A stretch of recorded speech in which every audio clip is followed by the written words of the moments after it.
Huminga ka muna ng malalim. Hindi aksidente na narito ka ngayon.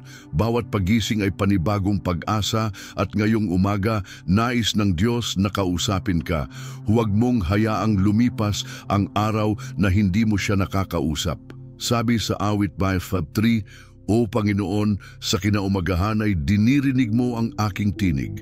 Sa kinaumagahan ay inaayos ko sa iyo ang aking dalangin at tinitingnan ko na may paghihintay. Gising ka, hindi para lang magpatuloy, kundi para maranasan ang biyaya, proteksyon at pagpapala ng Diyos sa sarili mong tahanan. Kaya ngayong sandali, itabi mo muna ang lahat. Hayaan mong ang presensya niya ang maghari. Tayo'y magsimula. Ngayong umaga, hayaan mong ibalot ka ng kapayapaan ng Diyos. Bawat bukas ng mata ay paalala na hindi pa tapos ang kanyang layunin sa iyo. Ang bawat araw ay panibagong paanyaya mula sa langit, paanyaya na lumapit, makinig at magtiwala. Wala kang kailangang patunayan. Ang presensya niya ang sagot sa bawat tanong na hindi mo masabi. Ang paglapit sa kanya sa unang sandali ng araw ay hindi lamang ugali. Ito'y panata ng pananampalataya. Sa Mateo 23, sinabi ni Jesus, Ngunit hanapin muna ninyo ang kaniyang kaharian at ang kaniyang katuwiran, at ang lahat ng mga bagay na ito ay pawang idaragdag sa inyo. Kaya ngayon, ilagay mo ang puso mo sa posisyon ng pagtanggap. Sapagkat ang Diyos ay hindi tahimik, nagsasalita siya sa mga pusong handang makinig. Nais mo bang marinig ang tinig ng Diyos ngayon? Isulat mo sa mga komento, Panginoon, kausapin mo ako ngayon, at huwag kalimutang mag-subscribe para mas marami pa ang makarinig ng ganitong panalangin araw-araw. Panginoon, narito kami sa umagang ito. Inaanyayahan ka namin, O Diyos na buhay, na sumama sa amin sa bawat hakbang, bawat paghinga, bawat salita. Ang umagang ito ay hindi basta-basta, ito'y banal. Banal dahil ikaw ang kasama namin. Banal dahil ikaw ang pinili naming unahin. Banal dahil sa kabila ng lahat ng dumaan kahapon, narito ka, tapat pa rin, hindi nagbabago. Sabi sa awit 118:24, ito ang araw na ginawa ng Panginoon. Tayo'y magalak at matuwa sa Kanya. Kaya't ngayong araw, piliin naming magalak. Kahit may hamon, kahit may lungkot sa puso, kahit may tanong na hindi nasasagot, pipiliin naming magalak dahil alam naming kasama ka. O Diyos, Ikaw ang ilaw ng aming mga paa. Ikaw ang nagbibigay direksyon sa gitna ng dilim. Kahit hindi namin alam kung saan papunta ang landas, kapag Ikaw ang humahawak sa kamay namin, hindi kami natatakot. Sabi sa Kawikaan 3:6, magtiwala ka sa Panginoon ng buong puso mo at huwag kang manalig sa sarili mong unawa. Sa lahat ng iyong mga lakad ay kilalanin mo siya at kanyang itutuwid ang iyong mga landas. Kaya't ngayong umaga, tinataas namin ang aming puso, hindi sa sariling lakas, hindi sa sariling talino, kundi sa iyong pagkilos. Sinasabi namin, Panginoon, Ikaw ang bahala, Ikaw ang manguna. Dumarating kami sa iyo nang walang pag-aalinlangan, bit-bit ang mga pangarap ng aming pamilya, ang kagalingan ng aming katawan, ang kapayapaan sa aming isipan, ang kabuhayan na aming inaasam. Hindi ka isang Diyos na malayo. Ikaw ay Diyos na malapit. Ang iyong presensya ay nasa bawat sulok ng bahay na ito ngayon. Dinadalangin ko, Panginoon, hawakan mo ang bawat nanonood, bawat nakikinig, bawat kaluluwang naguguluhan. Ikaw ang Diyos ng kaayusan. Ikaw ang Diyos ng kasagutan. Ikaw ang Diyos ng mga himala. Kung may pintuang nakasara kahapon, ngayong araw ito'y bubuksan mo. Kung may panalangin hindi pa nasasagot, ngayong araw lalapit ito sa katuparan. Sinasamba ka namin, hindi lang dahil sa ginagawa mo, kundi sa kung sino ka. Ikaw ang ating Ama, ating tagapagligtas, ating tagapaglaan. Alam mo ang bawat luha, bawat buntong hininga, bawat salitang hindi na masambit sa sobrang bigat ng damdamin. Ngunit sa iyong harapan walang lihim, ang puso'y hayag, ang damdamin ay ligtas, at doon sa presensya mo may kapahingahan. Sabi sa Mateo 7:28, magsiparito sa akin, Kayong lahat na nangapapagal at nangabibigatang lubha, at kayo'y aking pagpapahingahin. Kaya't narito kami ngayon, Panginoon, naghahanap ng pahinga, naghahanap ng direksyon, naghahanap ng yakap mo. Dalangin ko ngayon ng pamilya ng bawat isa. Protektahan mo sila, O Diyos. Mula sa karamdaman, sa panganib, sa kaguluhan, sa tukso ng mundo. Dalangin ko ang kabuhayan nila, ang hanap buhay ng mga magulang, ang kinabukasan ng mga anak. Bigyan mo sila ng bukas na may pag-asa. Tulungan mong maranasan nila ang iyong kabutihan sa bawat aspeto ng kanilang buhay. Panginoon, Ikaw ang tunay na tagapagtustos. Sabi sa awit 23:1, ang Panginoon ay aking pastor, hindi ako mangangailangan. Hindi kami mangangailangan dahil sapat ka. Hindi kami mangangailangan dahil ang yaman mo ay hindi nauubos. Hindi kami mangangailangan dahil ang puso mo ay laging bukas para sa amin. Tinuturuan mo kami ngayon, Ama, na magtiwala. Hindi sa dami ng panalangin, kundi sa lalim ng aming pananalig. Hindi sa ganda ng salita, kundi sa katapatan ng puso. Sapagkat sa iyong kaharian, ang pananampalataya ang susi. Sa iyong trono, ang pagtitiwala ang pintuan. Sa iyong plano, ang paghihintay ay bahagi ng himala. Kaya ngayong umaga, hinihingi namin, tulungan mo kaming maging matiyaga, turuan mo kaming umasa sa iyo kahit wala pang sagot. Bigyan mo kami ng mata ng pananampalataya, mata na kayang makakita ng liwanag kahit wala pang araw, mata na kayang tumingin sa langit at sabihing, "Salamat, Panginoon," kahit hindi pa namin hawak ang kasagutan. O Diyos, narito rin ang aming mga kahilingan. Alam mo ang bawat isa. Hindi man namin maisulat lahat sa komento, hindi man namin mabanggit sa salita. Alam mo na. Sa mga naghihintay ng kagalingan, hawakan mo ang kanilang katawan. Sa mga may sakit, hipuin mo ang bawat himaymay ng laman, bawat ugat, bawat hininga. Maging daluyan ka ng kagalingan. Sa mga naghahanap ng trabaho, buksan mo ang tamang pinto. Sa mga may hinanakit, palayain mo sila sa kapaitan. Sa mga nawalan ng direksyon, bigyan mo sila ng bagong pangitain. Huwag mo kaming hayaang lumipas ang araw na ito na hindi ka namin naramdaman. Banal na Espiritu, bumaba ka ngayon. Punuin mo ang aming mga puso. Yakapin mo ang aming kaluluwa. Palitan mo ang takot ng pananampalataya. Palitan mo ang pagod ng kapahingahan. Palitan mo ang duda ng katiyakan. At palitan mo ang katahimikan ng tinig ng Diyos na nagsasabing, "Anak, kasama mo ako." Iyan ang salita naming inaabangan araw-araw, ang marinig ka, Panginoon. Sapagkat isang salita mo lang at kami gagaling, isang bulong mo lang at kami mapapayapa, isang haplos mo lang at kami tatatag. Kaya ngayong umaga, hinihingi namin ng isang bagong paghipo ng langit. At sa pagtatapos ng panalangin ito, nais naming magsimula ng araw na ito ng may tapang. Hindi dahil kami malakas, kundi dahil kasama ka. Hindi dahil sigurado ang mundo, kundi dahil sigurado ang mga pangako mo. Nais naming tahakin ang landas na may galak. Nais naming magsalita ng buhay sa mga kausap namin. Nais naming maging liwanag sa dilim dahil ngayong umaga, punong-puno kami ng iyong liwanag. Punong-puno kami ng kapayapaan. Punong-puno kami ng Espiritu mo. Kaya't maglalakad kami ng may layunin. Magtatrabaho kami ng may puso. Magmamahal kami ng may kahulugan. At higit sa lahat, maglilingkod kami sa iyo ng may kagalakan.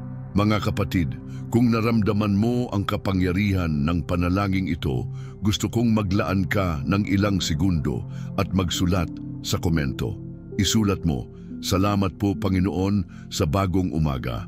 O kaya, kung may kahilingan ka, isulat mo, "Panginoon, hawakan mo ang aking pamilya." Ito ang paraan ng ating pananampalataya, hindi tahimik, kundi aktibo. At huwag mong kalimutang mag-subscribe para araw-araw mong makasama ang panalangin tulad nito. I-share mo rin ang video na ito sa isang kaibigan na kailangan ng liwanag sa kanyang umaga. Ang Diyos ay hindi tahimik. Nagsasalita siya sa mga pusong marunong makinig. Kaya manatili ka, may ibubulong pa siya. Pagkatapos ng panalangin, pagkatapos ng paglapit, may tanong ang Diyos na dapat nating harapin ngayong umaga. Sino ang paglilingkuran mo? Iyan ang parehong tanong na ibinato ni Josue sa bayan ng Israel. Sa gitna ng panahon ng pagpili, sa pagitan ng mga Diyos-Diyosan ng mga nakaraang lahi, at sa harap ng tunay na Diyos na nagligtas sa kanila mula sa Ehipto, tumayo si Josue, hindi lang bilang leader kundi bilang ama ng tahanan. At sa harap ng bayan, buong lakas niyang sinabi, "Ngunit para sa akin at sa aking sambahayan, kami ay maglilingkod kay Yahweh." Josue chapter 24:15. Ito ang panata na humubog sa kanyang pamilya. Hindi ito panatang nakasulat lang, kundi isang buhay na isinabuhay. Habang pinipili ng iba ang aliw ng sanlibutan, si Josue ay pumili ng direksyon mula sa Diyos. Pinili niya ang pagsunod sa halip ng kaginhawaan. Pinili niya ang katapatan sa halip ng kasikatan. At sa bawat desisyon niya, naging matibay ang pundasyon ng kanyang sambahayan. Hindi siya naging perpekto, pero naging tapat siya. At sa bawat umaga na tulad nito, paulit-ulit niyang pinipiling sambitin sa puso, "Kami ay maglilingkod kay Yahweh." Madalas sa panahon natin, parang ang hirap gawin yon. Parang araw-araw may humihila palayo sa presensya ng Diyos. Pero ang totoo, hindi mo kailangang maging malakas para makalapit. Hindi mo kailangang maging banal para makapiling ang banal. Ang kailangan mo lang ay isang bukas na puso at tapang na magsabing, "Panginoon, ikaw ang nais ko." Iyan ang lakas ni Josue, hindi lakas sa labas, kundi tapang sa loob. Tapang na pumili ng direksyon ng Diyos kahit hindi sigurado ang bukas. Tingnan mo ang paligid mo ngayon. Lahat nagmamadali, lahat may sariling iniisip, lahat may sariling plano.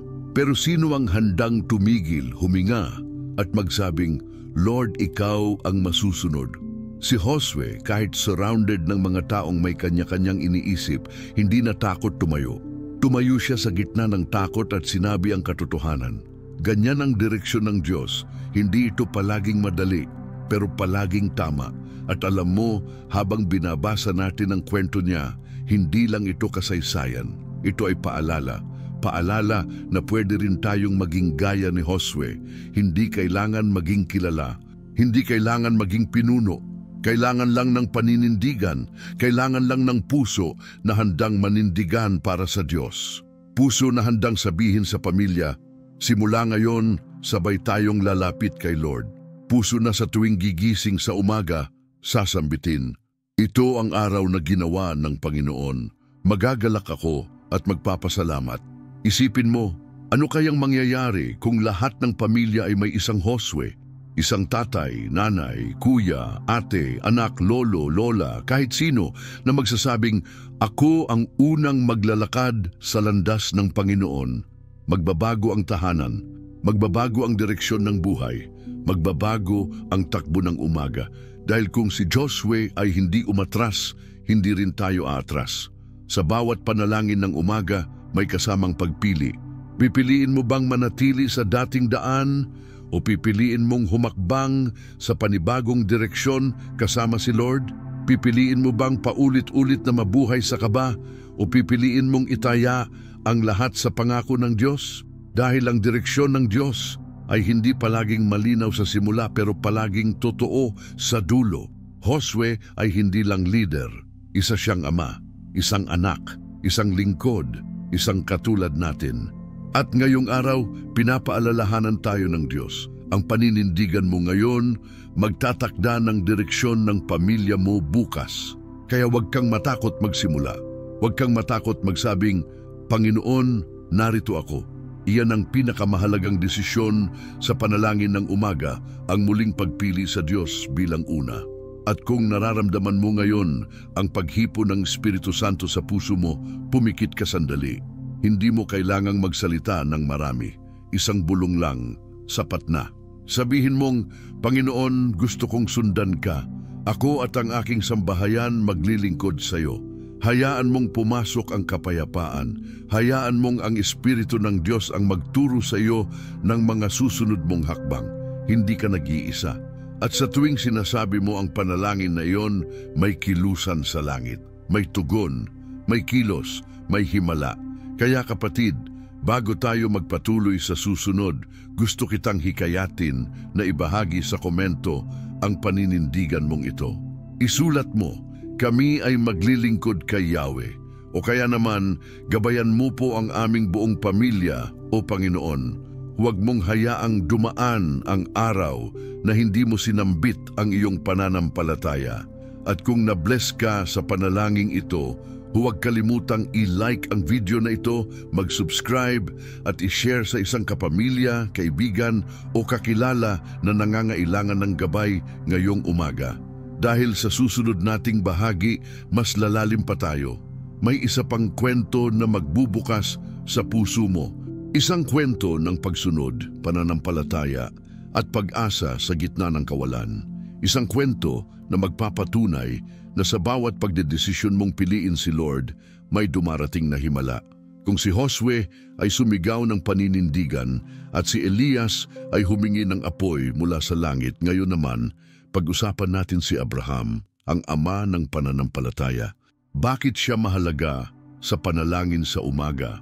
Dahil si Abraham ay isang halimbawa ng isang taong lumakad ng walang konkretong plano, ngunit may malinaw na utos mula sa Diyos. At sa bawat hakbang niya, dinala niya ang kanyang pamilya, ang kanyang puso at ang kanyang tiwala sa Panginoon. Isipin mo, gising siya isang umaga at sinabi sa kanya ng Diyos, umalis ka sa iyong bayan, sa sambahayan ng iyong ama at pumunta ka sa lupaing ituturo ko sa iyo. Genesis 12:1. Walang mapa, walang detalyadong direksyon, pero lumakad siya, hindi dahil alam niya kung saan siya pupunta, kundi dahil alam niya kung sino ang nagsabi.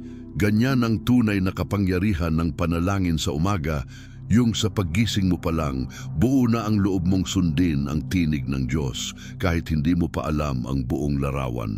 Minsan, tayo rin ay tulad ni Abraham. Ginigising tayo ng Diyos para lumakad palayo sa dating nakasanayan.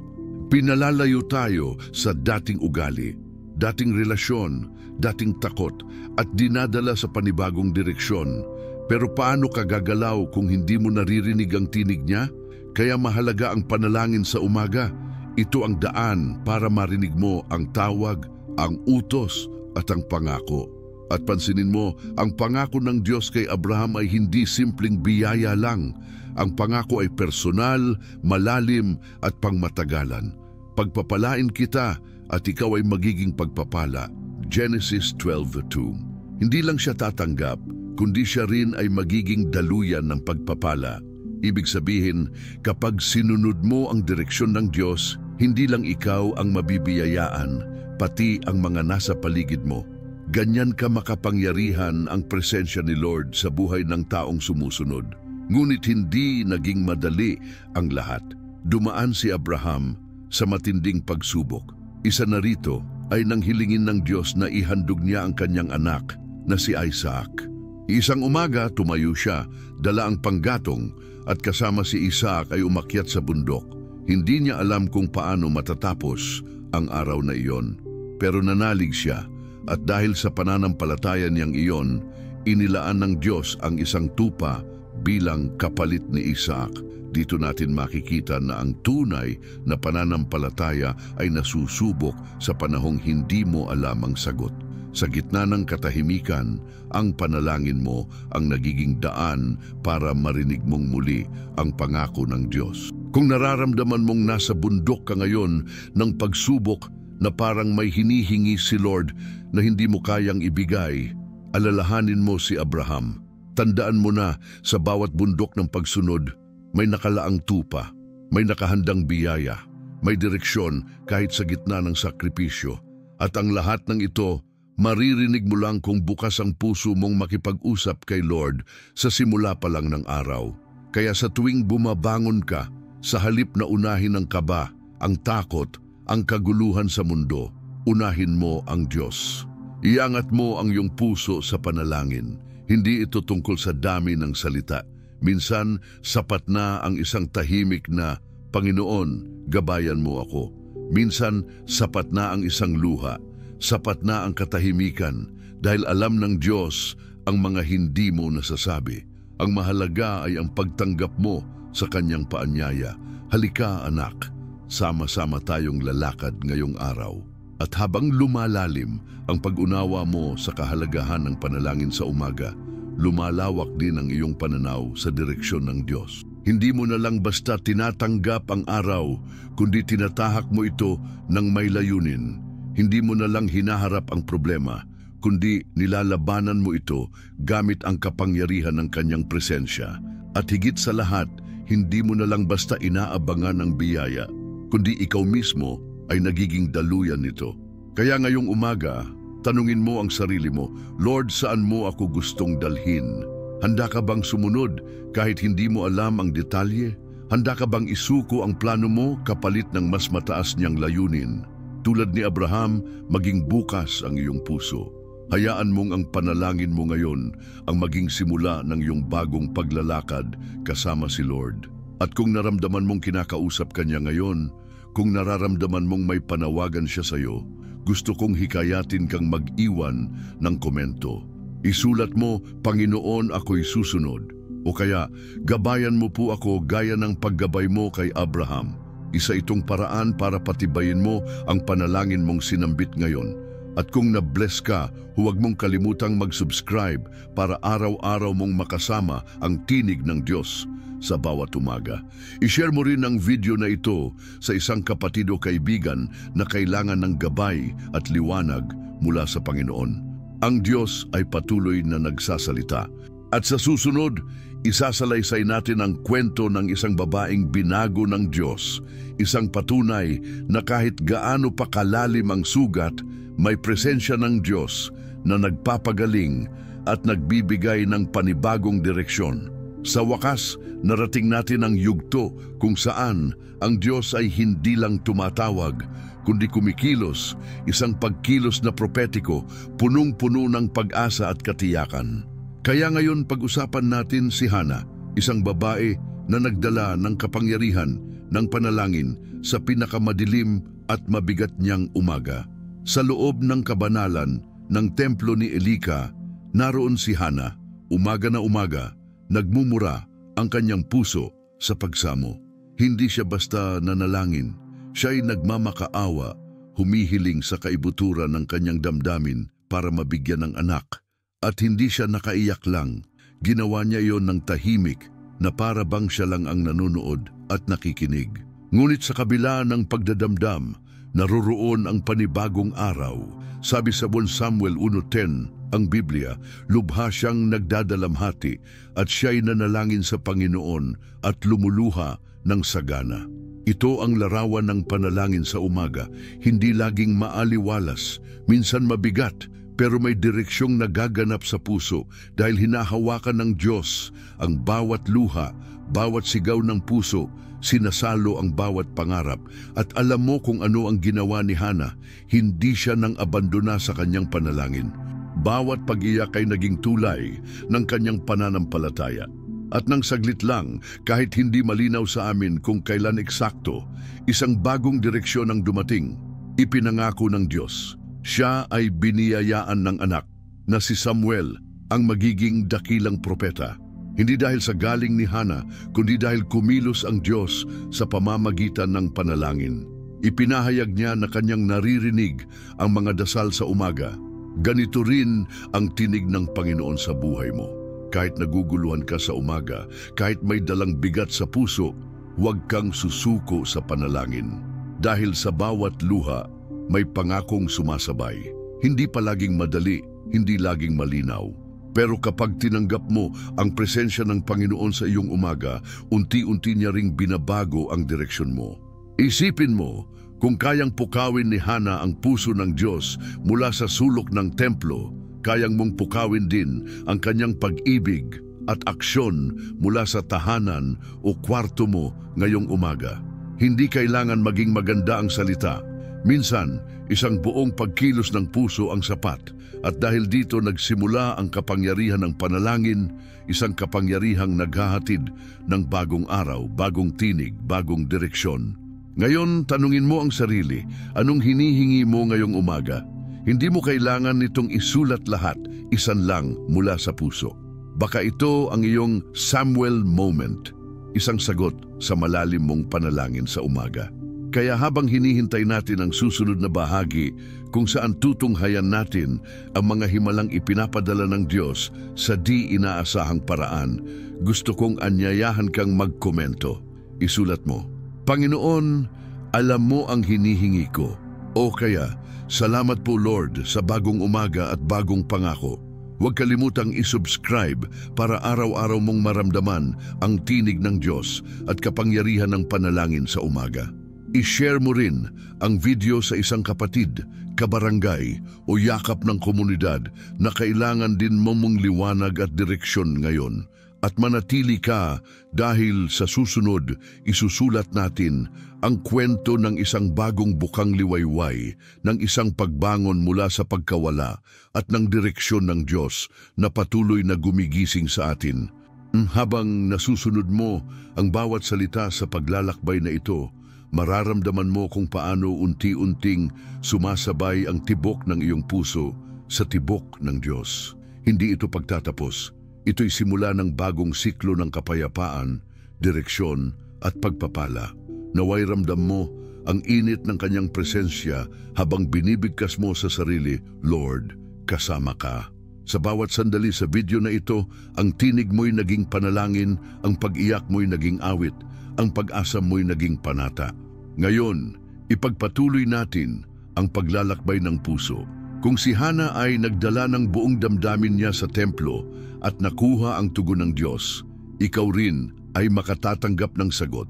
Buksan ang puso mo ngayong umaga. Hindi dahil kailangan mong gawing perpekto ang panalangin mo, kundi dahil ang Diyos sa simpleng pagbukas mo ng puso ay kumikilos agad. Maglakad ka sa araw na ito na may tapang, hindi dahil ang mundo ay malinaw, kundi dahil alam mong malinaw ang tinig ng Panginoon sa puso mo. Ang presensya ni Lord ay hindi bahagi ng araw. Siya ang dahilan ng araw. Siya ang ilaw na gumigising sa umaga mo. Siya ang direksyon kahit naguguluhan ka. Siya ang kapangyarihan ng panalangin kahit pipi ang labi sana. Kaya ngayon, lumapit ka ng buong tapang, buong pananampalataya. Siya ang siguradong kasama sa bawat hakbang mo, sa bawat hinga mo, sa bawat haplos ng hangin sa mukha mo. At ngayon, kung naramdaman mo ang tumitibay na pananampalataya, kung nakita mo ang direksyon na para lang sa iyo ang sinindihan ng Diyos, oro-oro ang panahon ngayon para ipahayag iyon. Sa komento, isulat mo, Lord, kasama ka sa bawat hakbang ko. O kaya, panibagong araw, bagong pag-asa, presensya mo ang pinakauna. I-subscribe din ang channel para araw-araw mong marinig ang presensya ni Lord sa simula ng araw mo. At huwag kalimutang i-click ang video na nakikita sa screen ngayon. Baka iyon ang susunod na panalangin, susunod na direksyon para sa umagang ito. Bukas, hindi nalalaman ng mundo kung ano ang maiaalay mo, ngunit alam ng Diyos. Alam niya ang hugis ng puso mo. Alam niya ang bakas ng iyong pag-iyakan at pag-asam. At kung ikaw ay nanatiling nakikinig, nananalangin, nagtitiwala, malapit ka ng matunghayan ang kabutihan niya na hindi ka iiwan. Malapit nang maramdaman ang pagpapala niya na tunay na kailanmay hindi nagwawakas. Kaya't habang isinasara natin ang umagang ito nang may panalangin at pag-asa, si Lord ay nasa tabi mo. Hindi dahil maganda ang ginawa mo, kundi dahil maganda siya at siya ang iyong kanlungan. Manatili kang nakabitin sa pangako niya, hindi kita pababayaan. Manatili kang nakasaksi sa kanyang kapangyarihan na kapag siya'y inuna mo, siya ay lalakad kasama mo. Ngayon, i-click ang video na nakikita mo sa screen. Baka iyon ang susunod na boses ng Panginoon sa buhay mo. I-subscribe upang hindi mo makaligtaan ang bawat panalangin ng umaga na gagabay sa bawat araw mo. At sa komento, hayaan mong ibuhos mo ang iyong tinig. Lord, ikaw ang ilaw sa umaga ko. O kaya tutulong ka tulad ng ginawa mo kay Hana. Maging patotoo ka na ang panalangin kahit mahinang bulong ay may kapangyarihan araw-araw. At kahit magtatapos na ang video na ito, ang kwento mo ay hindi. Ang himala ng Diyos sa buhay mo ay magpapatuloy, pero kailangan mong humakbang. Kaya ngayon ng umaga, hayaang ang panalangin mo ang unang hakbang. At sa bawat pag-click mo sa susunod na video, sa bawat pag-subscribe mo, sa bawat pagbahagi mo ng salita, nagpapatuloy ang himala. Kayo't magsimula na ng panibagong araw, puno ng presensya, direksyon at kapangyarihan mula sa Panginoon.